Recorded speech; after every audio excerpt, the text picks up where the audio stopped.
Raising the Bar podcast, brought to you by the Association of Gray's Inn Students. On this episode, we are joined by Joe Tarbert, the head of programs at StandOut, a criminal justice charity. A big part of what we try and do in StandOut is we really believe in the power of affirmation. So we are constantly affirming what the strengths that we see in our men throughout that course, because we're really conscious that stuff just doesn't happen in prison. You know, people are not being told, actually, we noticed how good that piece of teamwork you did was, or we really liked what you said about that. Coaching is about not necessarily providing the solutions, it's about challenging the people you're with, raising awareness for them to find the solutions themselves, because we believe in the potential of the people we work with. So we believe they have that power to solve actually a lot of the problems that they face. They just need someone to kind of push them and stretch them and affirm them in order to do that. And what you suddenly had was men, speaking really openly about their mental health and supporting and affirming one another. And those conversations don't happen amongst men generally, never mind men in a prison environment. It was one of those kind of goosebump moments of like, wow, okay, this is something that I didn't think I'd get to be a part of.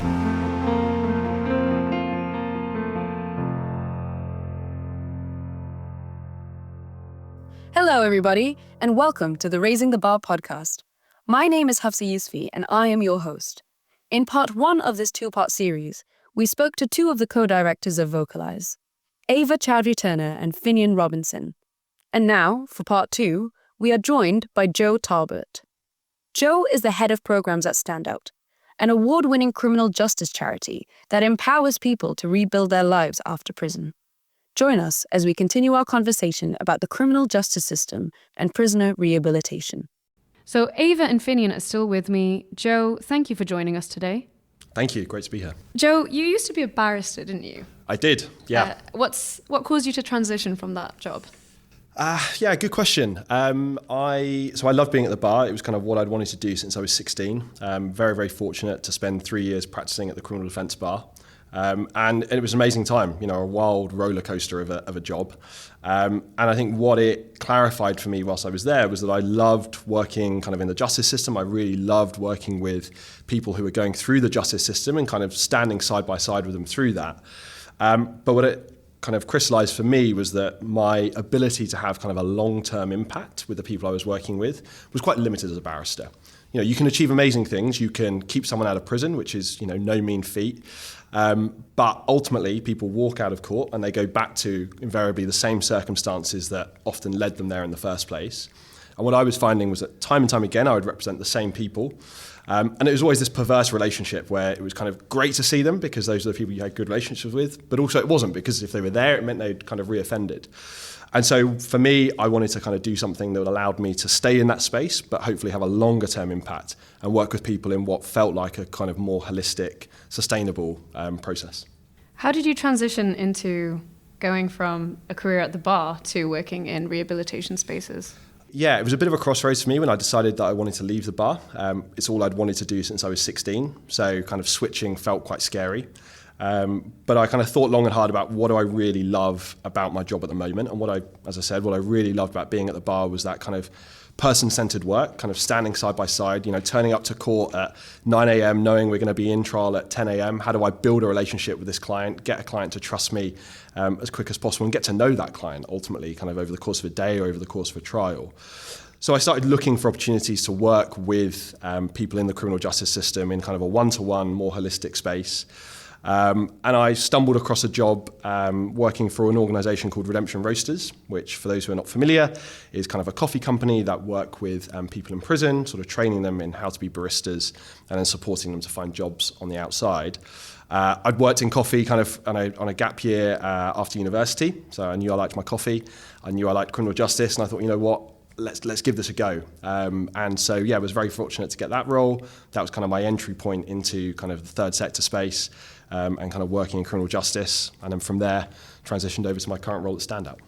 We've actually been discussing Redemption Roasters. You might not be aware, but many of us in the room are big fans. Sure, yeah, I can imagine. I think, Finnian, you mentioned you go quite regularly. Yeah, I'd say most weeks. Yeah, sure, there's a few around here. Their coffee is great. I should say I wasn't on the side of making the coffee. That was not my role.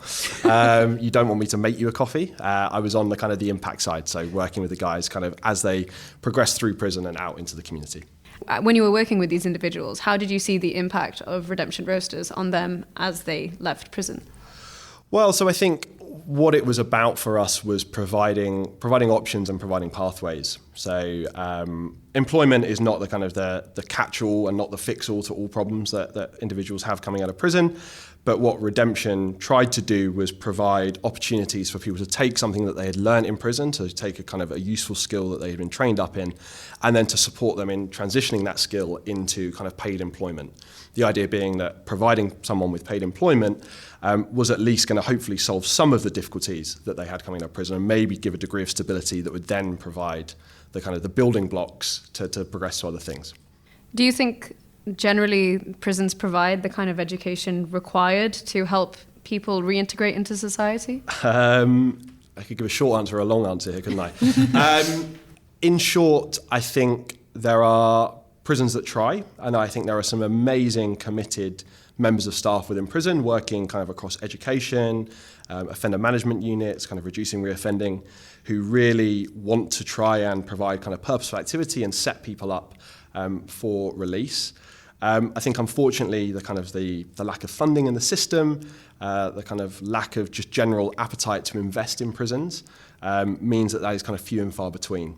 And so generally, the reason the organisation I currently work for, StandOut, exists, it came out of a kind of our co-founders recognising that there was a real gap in planning for people's journeys upon release. So what I do at StandOut now, so StandOut for, I suppose, to explain a little bit more about what we do, we're a London-based criminal justice charity working across Wandsworth, Pentonville and Wormwood Scrubs.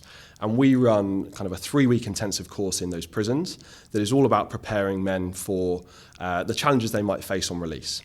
So we talk about trying to equip our participants with the kind of the tools, the skills, the mindsets that they're going to need to really thrive in their journey post-prison. So we run this 3-week intensive course and we have teams of 2 coaches who deliver that. We then continue working with the men whilst they're in prison, so they complete our course, and I've actually just come from a graduation today in Wandsworth. We'll keep working with the men whilst they're waiting to be released, kind of planning for their release, signposting, making sure that things like housing are sorted as far as they can be, that they've got some sort of stable, settled support networks outside of prison. But then when the guys get released, I think what's quite unique about this is we're also there meeting them at the gate, journeying with them on the outside as well. And so that might be signposting them to employment opportunities. So for example, how I got to know about StandOut was because StandOut would signpost people to redemption, and so that's how I kind of learned about them. But also for us, sometimes it's about providing really practical support. I think 1 in 10 people at the moment are being released from prison homeless. And so at StandOut, one of the things we can do to kind of respond to that immediate need is we can pay for 3 nights for someone to be in a hotel, to keep them off the streets for 3 nights in the hope that that's going to then buy us some time to do the advocacy piece behind the scenes with the local council, with their probation officer, to make sure that some sort of housing solution is being provided. We shouldn't have to do that. We often talk at StandOut about the fact that we shouldn't have to exist, and our end goal is to not exist. The sad reality is we probably always will have to, but we shouldn't have to, because that is something that should be taken care of by prisons and by the state. Ava, jump in.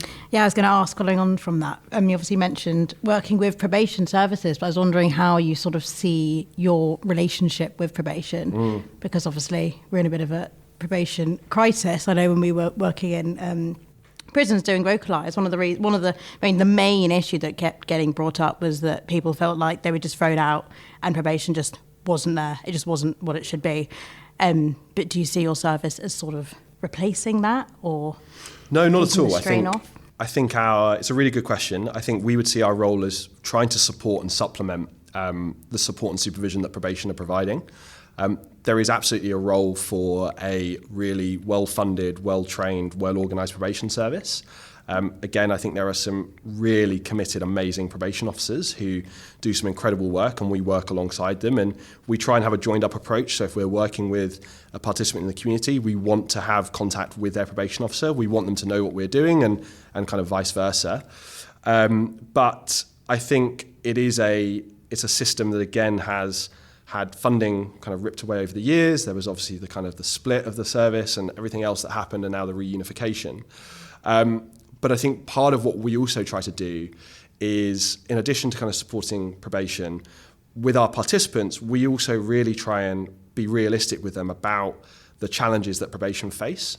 So in that 3-week course that we do in prison, we introduced last year a whole morning where we talk specifically about how to work most effectively with probation.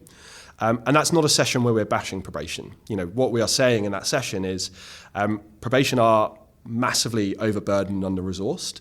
As a result of that, you may well find that your probation officer is not as responsive as you might want them to be. You may find that when you try and phone your probation officer, they might not pick up that first phone call. Don't be disheartened. Don't disengage because of that, because ultimately you are the one that will suffer.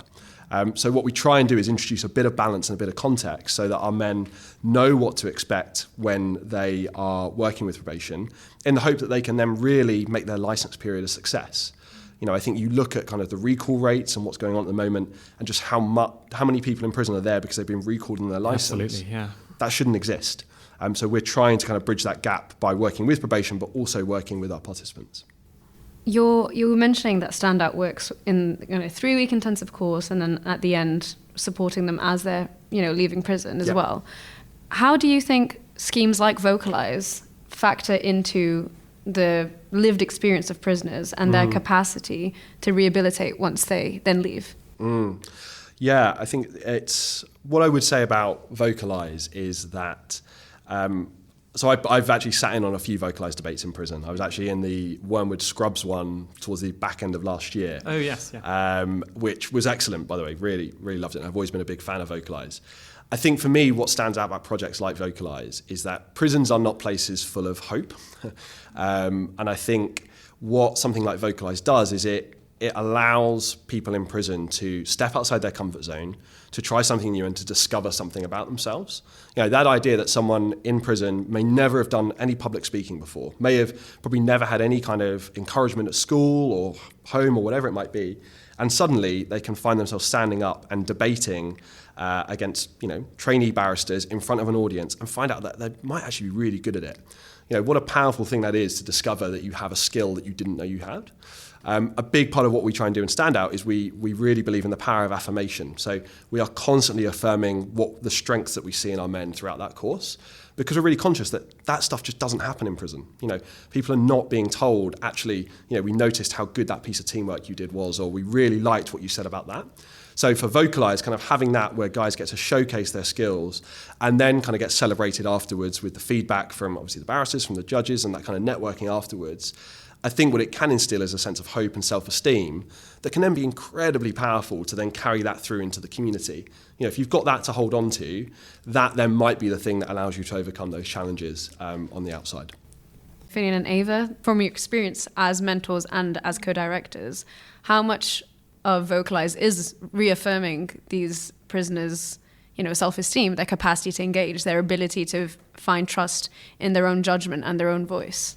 Yeah, I think a lot of them come into it and they're sort of used to the culture of sort of laughing and kind of putting each other down, but in that funny, laddie way, or even equally, in the women's one. Although there was some contrast, I do think, with the women's and the men's, where the women were actually much more encouraging of each other from very early on and sort of getting each other to speak. But yeah, I think definitely in the men's prisons, there was just a massive change of people were no longer embarrassed to be good at this thing.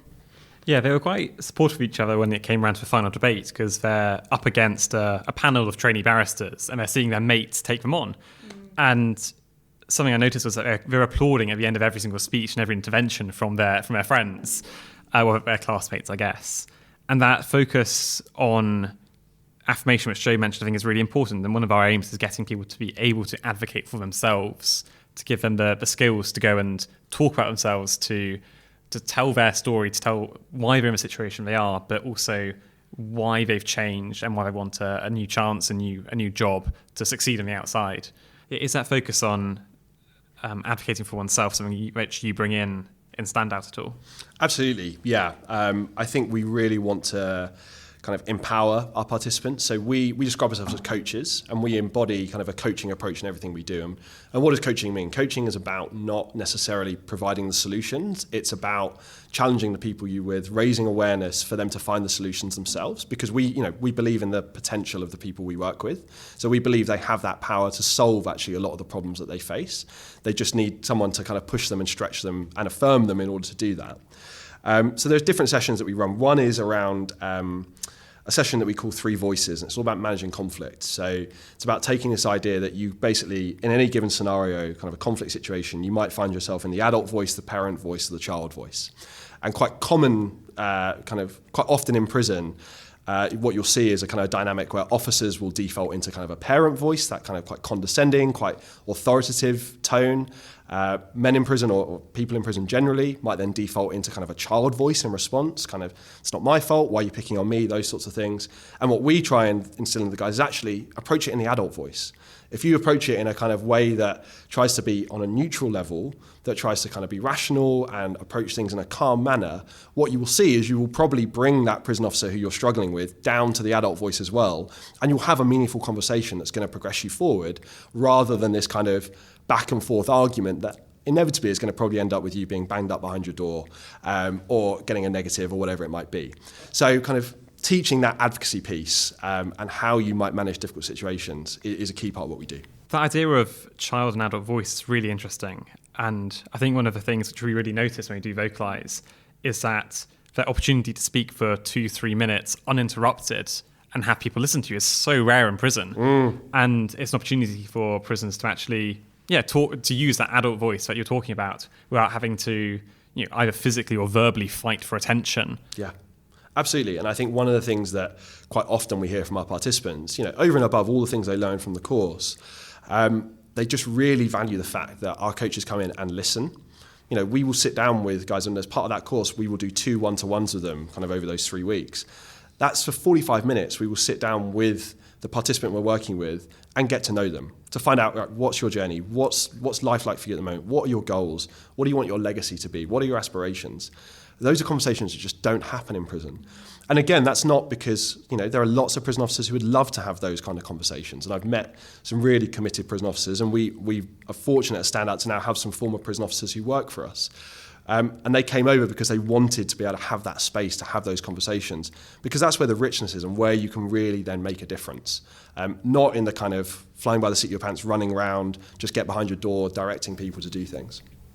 Do you think that there has been a general cultural shift within, for example, the prison system as to how we deal with prisoners and whether they are there to be punished or rehabilitated? I think it's changing slowly. I have to own up to the fact that, I've only worked in the prison space for probably the last 3 years, so it's hard for me to say what it would have been like previously. I think what we've definitely seen a shift into the last 3 years is a greater focus on opportunities post-prison.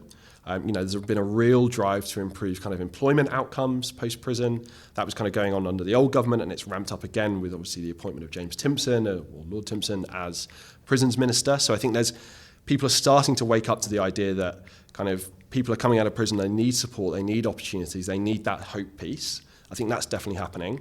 Whether that is trickling down into what's then happening inside prisons, I don't know. I think it varies across the estates. I think there are some really excellent practices. You go to some resettlement prisons kind of outside of London. I think there's some really interesting, exciting things going on. But prisons are massively underinvested in. They don't have the resources to run even a kind of a normal regime. Prisons are massively understaffed. And as a result of that, they're not able to get people to purposeful activity all the time, even if they want to, because they do not have the officers to escort people across the prison. The end result is you then have people who are spending sort of 23 hours a day behind their door, and ultimately what's that doing for anyone? Probably nothing. It's kind of making the problem worse. So I think it is improving slowly, and I think the noises that are coming out looking at things like the sentencing review, and I think there's never been more scrutiny and interest in what's going on in prison now, which I think can only be a good thing. I just hope that the general political narrative changes to now look at how do we kind of make prisons a better place rather than just a place to punish. Do you have any particular stories or experiences from your time at StandOut that you would say deeply impacted you or affected you in relation to the prisoners you've worked with? Yeah, hugely. There's positives and there's not so positives. I think one that kind of immediately comes to mind is a participant who I actually stepped in and kind of helped coach the course last year in Wormwood Scrubs. And we had a participant there who was an older guy who had been in and out of prison his whole life. And he spoke really vulnerably on the course about kind of enough being enough. just kind of, I need to do something different. I'm in this prison and I wear a mask, and that was kind of his language, was I wear this mask in prison because I have to present a certain way to kind of survive in this environment, but this is actually not who I am, and I don't want to be this person anymore. And he was someone that really battled with substance misuse, and that had been really difficult for him, but he got himself clean in prison. And we then met him at the gate. He got released. He actually got shipped to Pentonville. We met him at the gate. He got released, and we spent his first day of release with him. So we took him to, he had no accommodation. So he was released homeless because he'd come out at the end of his license, and there's no support effectively for anyone who comes out at the end of a license period. They don't have probation supervision. So he was released homeless, but we were able to at least provide him with some accommodation over the weekend. We journeyed with him to kind of where the accommodation was going to be. We sorted out lunch, sort of dinner for him. We provided him with a release pack, which was kind of clothing, toiletries, all these sorts of things. And we got him a hotel for kind of the weekend. We said, right, we're going to check in with you on Monday. Let's see where things are at. We were behind the scenes. We were working with the council and some other organisations to see if we could sort some housing out for him. And when we kind of got to Monday, nothing had been sorted, still. And so he ended up back on the street. And, we kept kind of having that contact with him, and we've had sporadic contact with him since. But I think that for me was kind of, I suppose, a negative example where you see that the system just doesn't set people up to thrive. And this was someone who had a real kind of deep-seated passion and desire to turn things around and do things differently, but ultimately wasn't given the opportunity to do so because other parts of the system hadn't kind of played their role and taken care of him in the way they should have done. And so I think of that example as, we do as much as we can within StandOut, but ultimately we are but one small, charity. There has to be kind of other services that are stepping in. I think at the other end of the spectrum, I can think of a participant who was what's quite interesting in StandOut is that quite often when we go and speak to guys behind their door at the beginning to kind of recruit them onto the course, it's entirely voluntary. So we're not part of sentence plans, guys don't have to do our course, and quite often guys will be quite upfront and say, yeah, I'll come to your course, but I'm coming because I want to get out of my cell. I'm not really interested in what you guys are doing, but I'll come along because, you're going to get me out of my cell. And what we quite quickly see is that those guys typically who are a bit standoffish, a bit kind of like, I don't really do courses, it's not for me, quite quickly we get that buy-in, and then they just become StandOut's biggest fans, and they're chucking themselves into everything. And the StandOut course is challenging. Like, we get people up, a bit like Vocalize, we get people up out of their comfort zones, we get them doing presentations, we get them doing group activities, and we have volunteers come in who will do mock interviews with them, all these sorts of things. And I can think of one participant in particular who, was a bit standoffish with us. And the whole way through the course, we were a bit unsure, kind of, is he bought in, is he not? But he stuck with it. He came back every single day. We got to the graduation ceremony. He gave an amazing kind of speech about what he'd learned in StandOut. And since he's come out of prison, he's thrived. He's kind of now engaged in like a training course. He's now looking at upskilling himself in kind of construction. He's engaged with our coaches really well. He's engaged with his family. Things are going really well, but that came from a point where for him, he didn't do courses. He didn't want to do anything purposeful in prison, but he engaged, and that then gave him the platform to kind of hopefully inspire him to do those things later on. It feels more of a human process perhaps than, like being able to form those interpersonal connections that you otherwise might not get the chance to. Absolutely. We have participants who we encourage guys to come to our office, come see us, come have a coffee, even if there's not kind of an immediate need that they want from us, just kind of picking up the phone and chatting to us.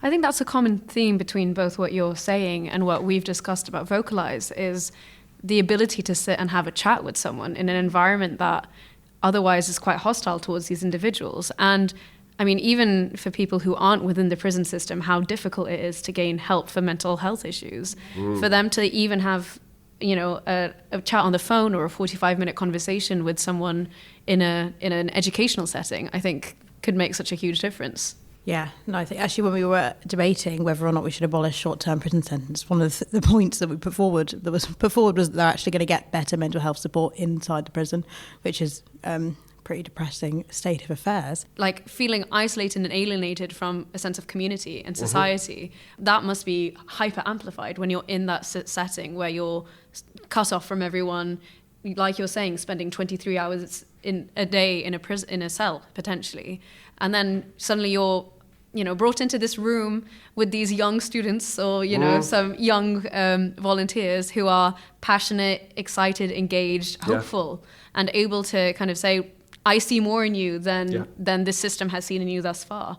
Absolutely. I think one of the, my kind of highlights of my time at StandOut is we introduced a piece of content into our course that was all around looking after your mental health upon release. Kind of what does that look like to kind of confront our mental health? And, we're not mental health professionals, that's not our role, but what we wanted to do in that kind of segment is at least get guys starting to reflect and starting to think about their own journey with mental health and what support they might need on the outside. And I remember the first time we did it, I was fortunate enough to be in the coaching room at the time, and we introed the content, we spoke about it, and what it then sparked was one participant in the room just spoke really openly about his own struggles with mental health, the fact that he had contemplated suicide and kind of what his journey had been, but he had kind of come out the back of it, bizarrely, whilst in prison. And he kind of opened out to the group and said, look, if any of you guys are struggling yourself, come and talk to me, come find me, this is my cell, come speak to me. And that then kind of almost like a little popcorn effect led another participant to talk about the fact that he had been sectioned and how difficult that had been for him in the past.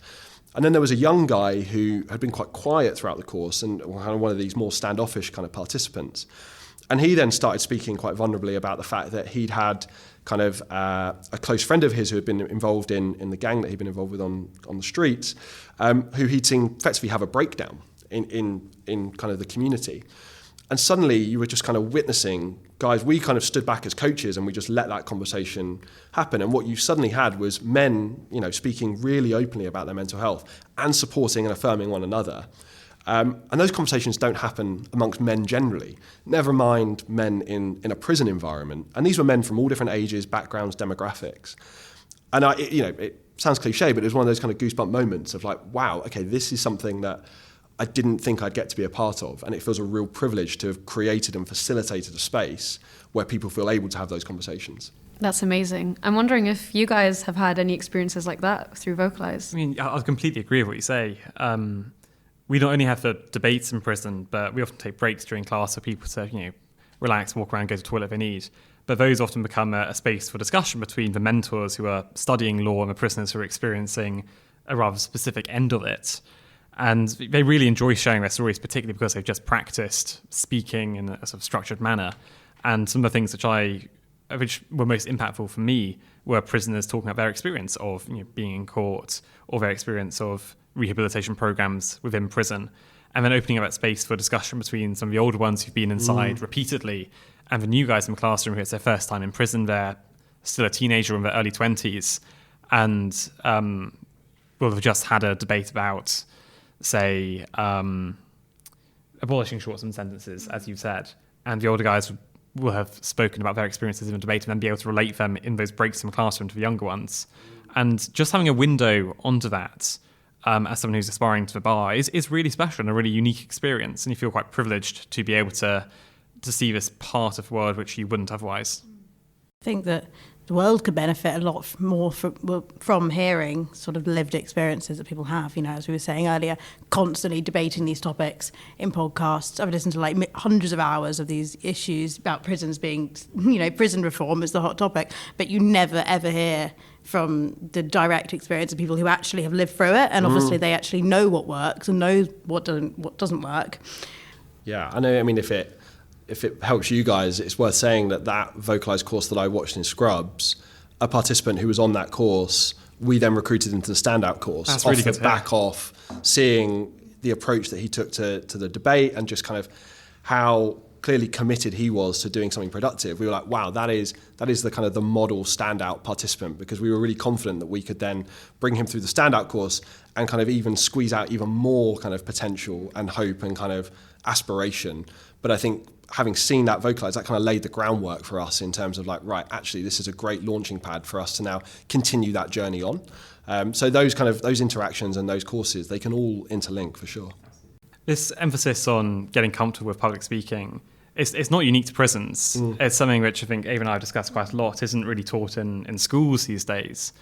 And something I remember distinctly was I was lucky enough to spend a bit of time on one of the British warships last year, which had a company of Marines on. And these guys done winter training in Norway, but were being made to do half an hour oral presentations on something which they found interesting. And this was terrifying to them. Yeah, sure. And it's something which across our society really has been put to one side in favour of other skills, but it's so important, and that ability to advocate for oneself is important in all ways of life, but particularly when you're coming from a prison background and you've got these immediate assumptions about who you might be and who you are, and giving people the confidence, a platform, the self-belief to stand up and make a counter argument to that. It's such a powerful tool to give them. Absolutely. And even in job interviews, right? And I think that's the thing is we talk about public speaking and we imagine standing up and kind of giving a speech in front of an audience. But if you're going into a job interview, you've got to advocate for yourself. You've got to sell yourself. You've got to persuade the person at the other side of the table that you're the right person to be hired for that role. And, we're not an employability course. We don't hold ourselves out as an employability charity, but employability is a thread that runs through the StandOut course. Absolutely. And as I've already said, we equip guys with CVs, we do mock interviews, we help them cover disclosure. So how do you disclose your criminal convictions to an employer? And all of that is about advocating for themselves. That idea that they're going to go into a room with an employer, they may have to confront their past, they may have to talk to that employer about the things they've done, but how do you do that really well? How do you do that in a way that doesn't sound like you're trying to give excuses, but actually is trying to add some context, add some nuance? I always I don't necessarily always give the example in the course because I don't want to confuse things, but when we're talking about disclosure, it always feels to me a bit like writing a plea in mitigation because it feels like the exact same skill that I used to then have to do. Absolutely. When I used to stand up in front of judges to say, look, Mr. X has done this, but here's the reasons why, this is the context, and this is why actually you should impose a community sentence rather than a prison sentence. It's no different to persuading an employer why actually my recent conviction for X is not going to be a concern because look what I've done. I've done Vocalize. I've done the StandOut course. I've got a family on the outside and I'm now really committed to, turning my life around. It's the same thing, but it's now kind of equipping the guys to do that for themselves rather than having a barrister stand up in court and do it for them. So just to conclude, Joe, Ava and Finnian, if you are faced with someone who wants to get involved in criminal justice reform spaces, what advice would you give them? Yeah, come join us because we need more people. Yeah, what advice would I give? I think the advice I'd give is seek out any and all opportunities to get on the ground, whether that's, if you're interested in prisons, find opportunities to go and volunteer in prison. StandOut is one way, but there are lots of great organisations that are working in the prison space who want volunteers. Go and volunteer in the community. There are things going on there as well. Even something as simple as like Citizens Advice Bureau, like those sorts of things can give you an opportunity to at least see kind of what's going on and the difficulties that people are facing. Because I think that will then give you the context to then hopefully, if you want to pursue a career in it, to then go and approach employers and say, look, actually, these are all the things I've done. This is why I'm passionate about it. Because again, I think, looking kind of similar to what you guys have said, if I'm looking to hire someone to join the StandOut team, what I'm looking at is, well, why do you want to do this work? Because we're not going to pay you a huge salary. We're a small charity. That's not what we're about. It can be a tough gig working in prisons. Our coaches start at 7:15 in the morning. They finish at 5:30. Probably doesn't sound a lot to barristers, but compared to any other normal job, it can be a long day in a punishing environment. So you've really got to love it, and you've really got to have a heart for this work. And so I would want to see that from people that I'm kind of interviewing potentially who might be interested. But get involved. It is honestly the best space to work in. You will meet the most amazing people. You will have the most amazing experiences, and it will be an incredibly rewarding career, is what I would say. I'd completely echo that. I think regardless of whether or not you want to work in criminal justice, it's really important as a citizen to go and visit a prison because these are places where the state has the most power over anyone, and you can judge a society based on how it treats the people in its prisons. I feel like I've had a window opened by going in and seeing the opportunities and the sad reality of prisons, and there's such a need for people to get involved there, even if it's just going and visiting once, if it's getting involved in a scheme like Vocalize, but be it as a mentor, going into debate, if it's going and joining StandOut as a volunteer, going and joining the volunteers from the family visits teams in prisons. Even just going once, I think, will reshape how you view prisons and prisoners and make you a better citizen in our society. Yeah.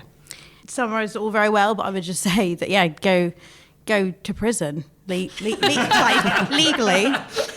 try and get yourself in a prison. So I think there's, it's all well and good sitting around talking about numbers and like, oh, we need to reform this and all these people, you know, what can we change? But like, there's just nothing like actually meeting people and hearing their experiences. And as Joe says, you know, I think I met the most amazing people I've ever met through Vocalise. The stories were just unbelievable, and I would just come home every day. I mean, you know, I could come home every day and just feel so sort of weirdly like happy. And I was trying to describe to people, I was like, I just love prison. That sounded really weird, but it's because of the people you meet, you know. But I think, like, do tell people as well. And I think if you go into prison, like, go and talk to people about it, because I think so much of kind of what's missing and what's needed in prison reform is real kind of political impetus. And where does that come from? It comes from ultimately the public impetus. You know, it needs public opinion to move in favour of reforming prison. That is only going to happen if more and more people start to understand the value of kind of reforming prisons, making them a positive place. And that comes from people coming into prison and then sharing that and encouraging people to come in. So exactly as you've said, I think the more people that come in and see it, the better. Thank you all so much for joining me. It's been really interesting to hear from all of you and the fantastic work that you do. So thank you for joining me. Thank you for having us. Thank you.